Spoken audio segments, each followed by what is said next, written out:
నమస్తే సార్. నమస్కారం. ఎలా ఉన్నారు? బాగున్నాను. సార్ ఈ మధ్యన కొత్తగా పెళ్ళైన జంటలు అంటే వాళ్ళ మధ్యలో ఏం తగాదాలు ఉంటాయన్నది మనకు తెలీదు. కానీ ఎక్కువగా డివోర్సెస్‌కి ఎక్కువ ప్రిఫరెన్స్ ఇస్తున్నారు. అందులో one of the main reason ఏంటంటే సెక్సువల్ ప్రాబ్లమ్ వల్ల డివోర్సెస్ తీసుకుంటున్నాము అని అంటున్నారు. అసలు ఈ ప్రాబ్లమ్‌ని మనం కౌన్సెలింగ్ ద్వారా నివారించొచ్చా సార్?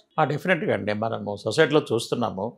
పెళ్ళైనటువంటి 2, 3 నెలలకే అవును. ఈ గొడవలతో విడిపోతున్నారు.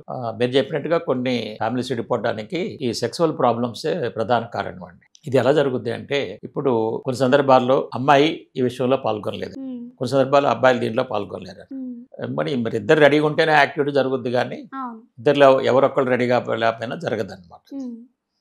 జనరల్‌గా ఈ సెక్సువల్ ప్రాబ్లమ్స్ ఎందుకు వస్తుంటాయంటే, వీళ్ళకి ఇంతకు ముందు సైకలాజికల్ ప్రాబ్లమ్స్ ఏదైనా మానసిక సమస్యలుండి హ్మ్.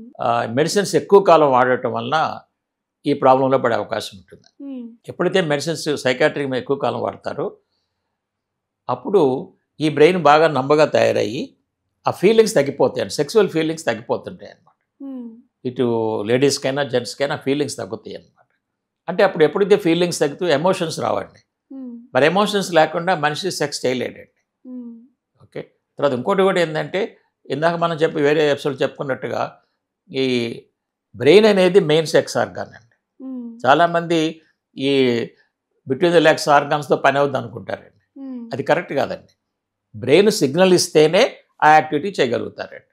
హ్మ్. మరి ఇక్కడ ఆల్రెడీ వీళ్ళు మెడిసిన్స్ వాడి ఈ బ్రెయిన్ చాలా నంబగా తయారైపోయి స్ట్రెస్‌లో ఉండి అది ఆ సిగ్నల్ ఇవ్వలేదన్నమాట. హ్మ్. అప్పుడు వీళ్ళు ప్రాబ్లంలో పడతారండి. హ్మ్.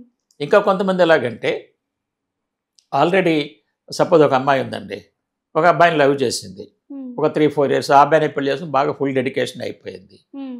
కానీ పేరెంట్స్‌కి ఆ అబ్బాయి నచ్చలేదు. హ్మ్. ఇప్పుడు ఈ అమ్మాయిని వేరే వాళ్ళకిచ్చి పెళ్లి చేశారనుకోండి. హ్మ్. ఇప్పుడు ఫస్ట్ నైట్ రోజు ఈ అమ్మాయి పాల్గొనలేదండి. హ్మ్. ఎందుకంటే ఈ అమ్మాయి మైండ్ అంతా ఆ అబ్బాయితోనే నిండి ఉంది కదా! అవును. ఇప్పుడు ఈ సెక్స్ చేయడానికి ఇంట్రెస్ట్ చూపించదండి. హ్మ్. సో, అప్పుడు మరి ఆ అబ్బాయి చూస్తాడు ఈ అమ్మాయి మైండ్‌లో ఇదే ఆ కుర్రాడే ఉన్నాడు. మరి కోఆపరేషన్ చేయటం లేదు. హ్మ్. మరి ఎంతకాలం చూస్తారు వాళ్ళు? అవును. వాళ్ళు మెల్లిగా ఫైండ్ ఔట్ చేస్తారు. ఏంటి ఈ అమ్మాయి ప్రాబ్లమ్ ఏందని చెప్పి. హ్మ్. కాబట్టి ఇటు అబ్బాయికి గర్ల్ ఫ్రెండ్స్ ఉండి, వాళ్ళతో డెడికేషన్ ఉండి, వేరే అమ్మాయిని చేసుకున్నా, లేదా అమ్మాయి ఆల్రెడీ వేరే వాళ్ళతో బాగా డీప్‌గా ఉండి, పేరెంట్స్ దాన్ని ఇగ్నోర్ చేసి వేరే పెళ్లి చేసినా, ఈ మైండ్ అనేది కోఆపరేట్ చేయదనమాట యాక్ట్‌కి. హ్మ్. ఎందుకంటే వాళ్ళ ప్యాటర్న్సే బ్రెయిన్ నిండా నిండిపోయి ఉంటాయండి. అవును. ఓకే. ఆ గిల్టీ ఫీలింగ్ కూడా కొంతమందికి ఉంటుంది. హ్మ్. ఆ గిల్టీ ఫీలింగ్‌తో కూడా యాక్టివిటీలో పార్టిసిపేట్ చేయరండి. సో, దానివల్ల ఏమవుతుందంటే మరి 1 మంత్, 2 మంత్స్, 3 మంత్స్ చూస్తారు.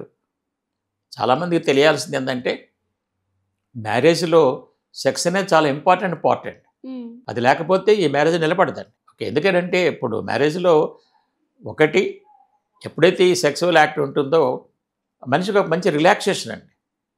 అది మంచి ఒక టానిక్ అంటామనమాట. సెక్స్ అనేది ఒక బ్యూటిఫుల్ టానిక్ అండి. దానివల్ల హోల్ బ్రెయిన్ రిలాక్స్ అవుద్ది. కంప్లీట్ బాడీ రిలాక్స్ అవుద్దనమాట. ఇది మనకు ఒక నేచర్స్ గిఫ్ట్ అండి. హ్మ్. చాలామంది ఈ గిఫ్ట్ అని తెలియక దాన్ని చక్కగా వాడుకోలేకపోతున్నారండి. అవును. అందుకని వాళ్ళు ఇటువంటి వాళ్ళు గనక మా దగ్గర గనక ఫస్ట్‌లో తీసుకొస్తే పెళ్లి కాకముందే గనక హ్మ్. తీసుకొస్తే ఓకే. వాళ్ళ ప్రాబ్లమ్స్ ఐడెంటిఫై చేసి, హ్మ్. ఆ సైకలాజికల్ ఇష్యూస్‌ని సాల్వ్ చేసి, మెల్లమెల్లగా బ్రెయిన్‌ని యాక్టివేట్ చేసి, వాళ్ళు దీంట్లో పాల్గొనేటట్టుగా చేస్తామనమాట. హ్మ్. చేస్తే అప్పుడు ఏమవుతుందంటే వాళ్ళకి మ్యారేజ్ చేసుకున్న హ్యాపీగా ఫ్యామిలీ లైఫ్ గడపొచ్చనమాట. హ్మ్. లేకపోతే అనవసరంగా ఇట్లాగ ప్రాబ్లమ్స్ అయిపోయి, డైవర్స్ అయిపోయి, ఒకసారి డైవర్స్ అయిందనుకోండి మళ్ళీ పెళ్ళవ్వాలంటే ఎంత కష్టం అవుద్ది. అవును. అవునా కదా! హ్మ్. ప్లస్ వీళ్ళ యొక్క హోల్ ప్రెస్టేజీ, నేమ్ పోతుంది కదా! అవును. ఓ! ఈ అమ్మాయి ఇట్లా చేసింది, లేదా ఆ అబ్బాయి ఇట్లా చేశాడు అనేది సొసైటీలో పేరు కూడా పోతుందనమాట. హ్మ్. కాబట్టి మేమేం చెప్తున్నామంటే మ్యారేజ్‌కి ముందే క్లియర్‌గా సెక్సువల్ ఫీలింగ్స్ కరెక్ట్‌గా ఉన్నాయా లేవని ఎవరికి చెక్ చేసుకోవాలి. తెలుస్తుందండి వాళ్ళకి. హ్మ్. ఇటు అమ్మాయికైనా తెలుస్తుంది, అబ్బాయికైనా తెలుస్తుందండి. ఆ ఫీలింగ్స్ ఉంటేనే మ్యారేజ్‌కి రెడీ అవ్వాలండి. ఆ ఫీలింగ్స్ లేకపోతే మాలాంటి సైకాలజిస్ట్ దగ్గరికి వస్తే ఈ అమ్మాయికి ఫీలింగ్స్‌కి ఎందుకు పోయలేదు, ఈ అబ్బాయికి ఫీలింగ్స్ ఎందుకు రావటం లేదు, కారణాలు చక్కగా అనలైజ్ చేసి ఓకే. వాటికి సొల్యూషన్స్ ఇచ్చి వాళ్ళని మళ్ళీ చక్కగా యాక్టివేట్ చేస్తామండి. హ్మ్. చేస్తే మళ్ళీ వాళ్ళు మామూలుగా చక్కగా మ్యారేజ్ చేసుకోవచ్చండి. హ్మ్. అప్పుడు ఈ డైవర్స్ చేసుకోవాల్సిన అవసరం ఉండదండి. సార్ ఇప్పుడు నార్మల్‌గా ఇందాక మనం మాట్లాడుకున్నట్టు ఎవరికైతే సైకియాట్రిక్‌గా ఒకవేళ ప్రాబ్లమ్ ఎక్కువగా ఉంది అంటే లైక్ ఓసీడీ గాని, డిప్రెషన్‌లో ఉన్నప్పుడు వాళ్ళు పిల్స్ అనేది యూజ్ చేస్తారు కదా సార్. మరి అలాంటి పిల్స్ గాని యూజ్ చేసినా, normal heavy dose pills use చేసినా మనకి మరి సెక్సువల్ పార్ట్‌లో ఆహ్, ఇంటిమేట్ అవ్వాలంటే మనకి రిప్రొడక్టివ్ సిస్టమ్ కూడా హెల్తీగా ఉండాలి కదా సార్. మరి అలాంటి పిల్స్ యూజ్ చేసినప్పుడు రిప్రొడక్టివ్ సిస్టమ్ డిస్టర్బ్ అవుతుంది కదా సార్. అప్పుడు కూడా మనకి ఇలాంటి ఛాన్సెస్ ఏమైనా ఉంటాయా? అవునండి. ఎప్పుడైతే రీప్రొడక్షన్ సిస్టమ్ దెబ్బతింటుందో హ్మ్. బ్రెయిన్ కరెక్ట్గా సిగ్నల్స్ ఇవ్వలేదన్నమాట. హ్మ్. ఆ ప్రైవేట్ పార్ట్స్కి సిగ్నల్స్ ఇస్తేనే, అంటే బ్లడ్ ఫ్లో కరెక్ట్గా వెళ్తేనే వాళ్ళకి ఆ మూమెంట్స్ వస్తాయి అన్నమాట. హ్మ్. ఇది ఎప్పుడైతే హెవీ డోస్ ఆఫ్ మెడిసిన్స్ వాడతారో హ్మ్. ఈ బ్రెయిన్ మీద ఎఫెక్ట్ వస్తుందన్నమాట. ఓకే. వాళ్ళు ఎక్కువగా అందుకనే ఎక్కువగా మగతగానను ఎక్కువగా డల్గా ఉంటారండి. హ్మ్.